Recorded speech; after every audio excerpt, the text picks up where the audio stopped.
say about our next steps, but first, please welcome back Rich Chappell.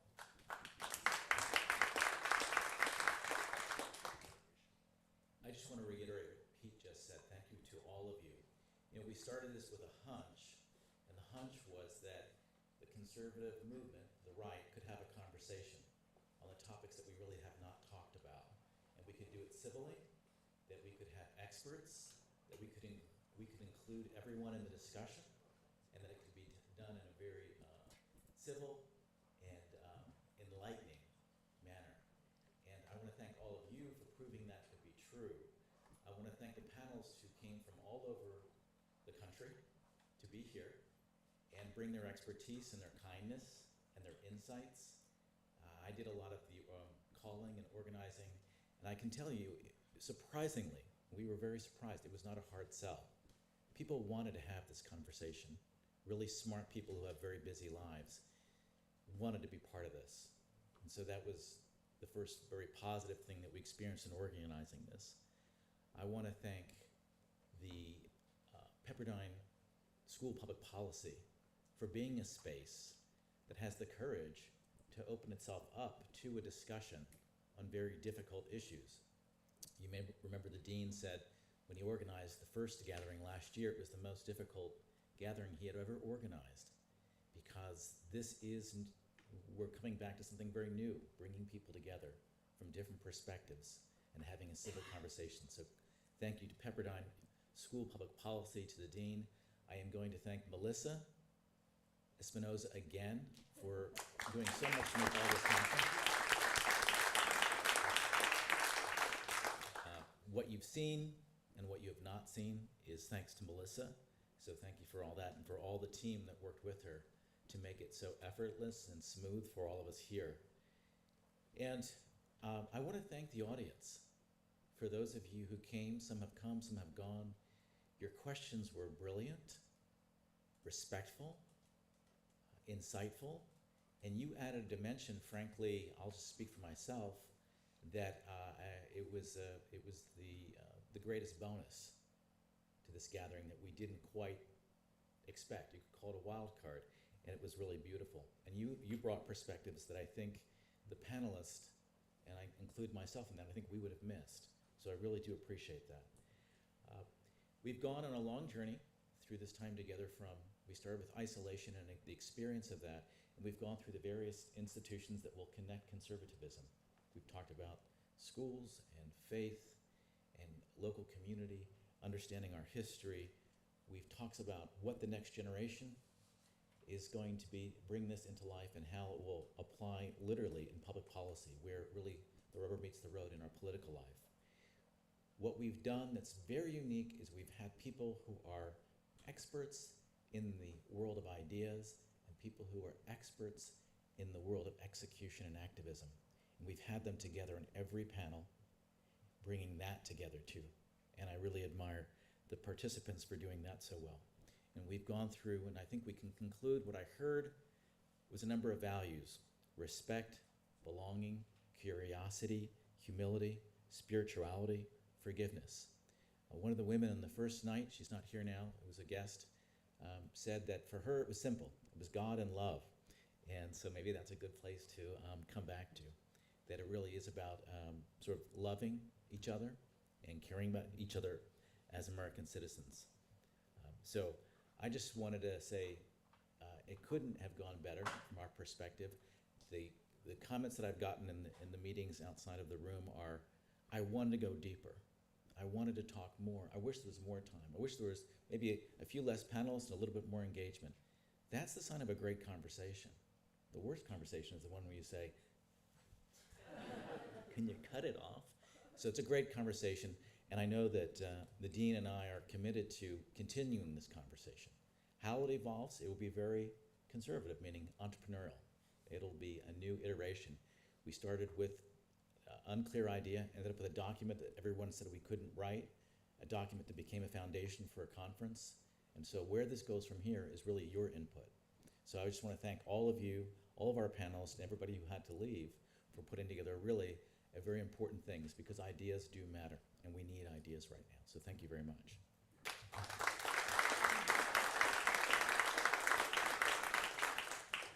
So just a couple closing thoughts. First, let me add my deepest thanks to my executive assistant and our communications coordinator here at the Policy School, Melissa Espinosa. Thank you so much for all the work that you've done.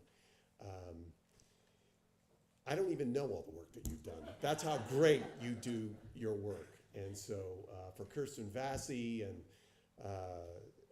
Mary Jo Hardman and our other staff who've been a part of this, just very grateful. For our faculty members who've been involved here, Dr. Ted McAllister, Dr. Robert Kaufman, very grateful for your participation in this. The food staff, the people that have helped us with the catering and the meals. If you get a chance to see someone in a black shirt and a name badge, please thank them. The video and audio video staff, thank you so much, guys, for making this run so well, not only here, but in the other space as well. Very grateful to all the people behind the scenes that have made this happen, this production of sorts.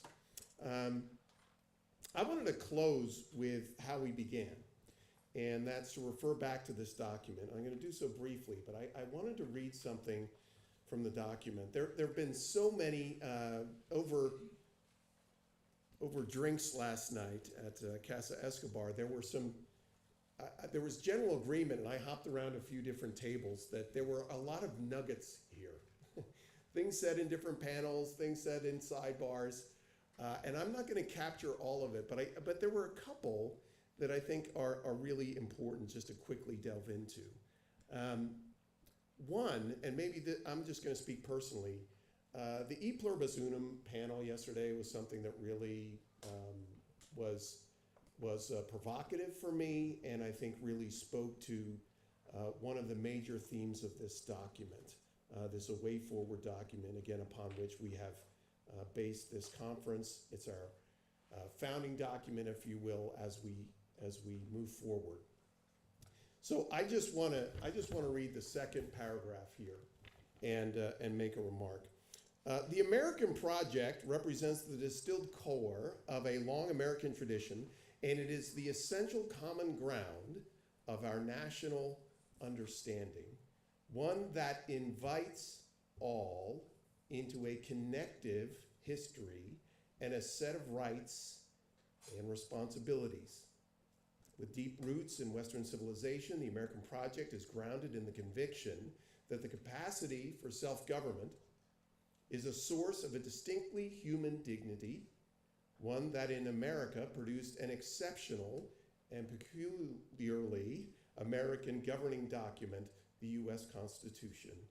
Related, the right and ability to pursue happiness requires energetic social and political institutions, from schools and houses of worship to workplaces and political parties, to supply moral order and to speak to our deep human need for virtue and belonging. The collapse of these community building institutions has led directly to a severe questioning of what it means to be an American, with a looming threat of losing any sense of our common American identity. The word I want to point to there, which really is what this American project is about, is invites. I think one of the things that struck me so much about the E Pluribus Unum panel and some of the other things that we've discussed as it relates to this American project, which I've just defined, and the importance of the conservative movement as it relates to a discussion around the American project, is that we need to do a better job of inviting. This is the latest book by Roger Scruton. I don't know if anybody's seen it, simply called Conservatism. I guess it's about conservatism. The subtitle, though, is the thing that I wanted to remark on, An Invitation to the Great Tradition. Now, there are two things in that subtitle that I think are important to remember, especially as it relates to our work in this conference and our work moving forward. Number one, it is an invitation. You are invited. I am not going to argue you down. I'm going to invite you into something. So there needs to be some persuasion. And a recognition that you were inviting something, the second part of that phrase, a great tradition. If there's anything that we have, I think, agreed upon across all the panels over these last few days and in this document, is that we do not own this great tradition.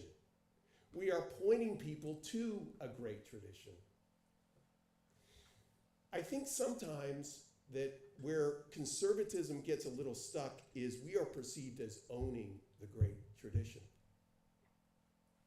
We don't own it. We are connected to it. As we've discussed, the term that we use often is inheritance. Inheritance implies that we are inheriting something from someone else, and we will pass it on to someone else. We are in this time owners of the tradition. What will we do with it? And I think one of the other things that came out yesterday from several different tables was my good friend Bill McClay's comments in talking about how he first realized that he was a conservative. And he told his own personal story about losing his father at an early age. And what he did there was brilliant, right? What he was doing there was inviting us into his story. And what his story was telling us was how he understood the importance of his own inheritance. And so what this American project is about is not something, frankly, that the School of Public Policy owns, but we are going to be talking about it, people. We are going to be holding conversations about it. Because I really do believe, all the social sciences now obviously telling us, that we are in a point in our history that we better be thinking about ways that we're connecting to one another. And I believe that rightly understood, that this great tradition, this American project, is one that is worth inviting people into. And one through our own stories and the great story of America is one worth inviting people into. But not one that we own. It's just one that we're tending. But one that we're responsible for this time in our lives. There's a great passage in Acts, the book of Acts, in which Paul talks about this, this element in our relationship to God, in which Paul writes that God has placed us in certain places and in certain times. And I really believe that's true of us. I believe that's true of this school. I believe that's true of this country and so much of what we've talked about here. And so as we go forward, it would be ridiculous if the School of Public Policy here at Pepperdine thought that we own the American project. We do not. And so I wanted to let you know, as we move forward our own next steps, and I'll just close here, that a lot of relationships have been built here over these last few days, and actually the months leading up to this. And we are going to be reaching out to you, Rich and I, thinking through what our own next steps are for this initiative, where it should go, what platform should it be on, how we should be thinking about all the great video content. I mean, we videotaped all of the sessions here. How we should be using that. What are the audiences that you're connected with that we should be connected with? This is what the American Project is about. This is an invitation. I am inviting you, and we should be inviting others. Because I think as we've come to understand, this is a time that demands inviting people who are disconnected into something much bigger.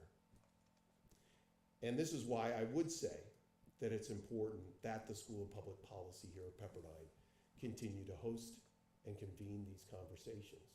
We are one, as Ryan said, we are an institution founded by a late great social scientist named James Q. Wilson, who understood, especially helping to create this school soon after writing a book called The Moral Sense, that many of the things we're talking about here are not being talked about in other places. I've had so many people come up to me saying, nobody in DC is talking about this stuff. Well, let me tell you, nobody in California is talking about this stuff. But I think it's so important for this time. And and again, that we all take ownership of it. I've heard that phrase used as well, that we need to take ownership of it. So again, I want to thank you all for participating in this, but unfortunately, I'm here to tell you that your connection to this project does not end here. Because I really do believe, given what we've heard over these last few days, that there is something really important here, and important for this time.